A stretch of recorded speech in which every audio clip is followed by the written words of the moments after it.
So papalayo na tayo dyan sa may usok na yan, sa may sunog na nagaganap.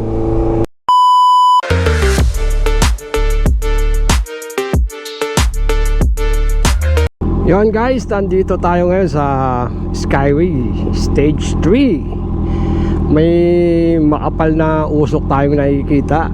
Saan kaya banda yan?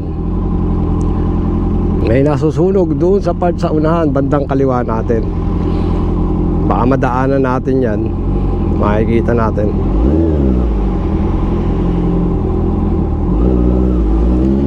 Ayun oh, lakas oh.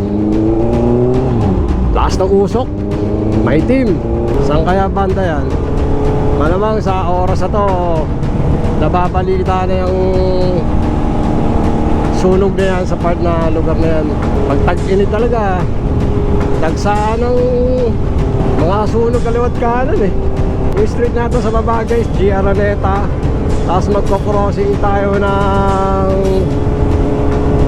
E. Rodriguez, Quezon City. Ayan, nag-crossing na tayo ng E. Rodriguez, Quezon City. Kapal ng usok guys. Lapit tayo konti rito sa kaliwa. Laki sunog to. Kapal oh.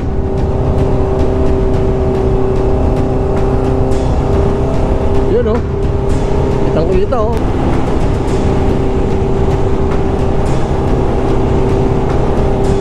Part ng Quezon City.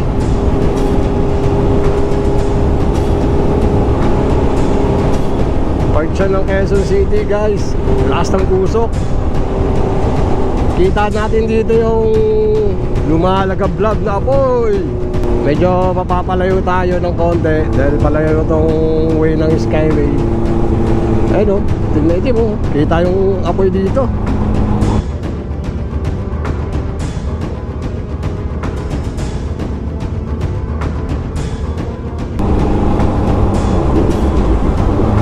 So papalayo na tayo sa may usok na yan, sa may sunog na nagaganap. Malaki yung sunog na yan. Part ng Quezon City siya. Kasi pagtawid mo rito sa apat na building na to, ano na yan eh, San Juan na. Ito na yung SM Santa Mesa eh. So kabilang side San Juan, kabilang side naman Quezon City. So positive, part ng Quezon City yun. Ito SM Santa Mesa na tayo. Kaya itong part ng Quezon City and San Juan, Mandaluyong, medyo mausok ang area dahil dun sa nagaganap na sunog.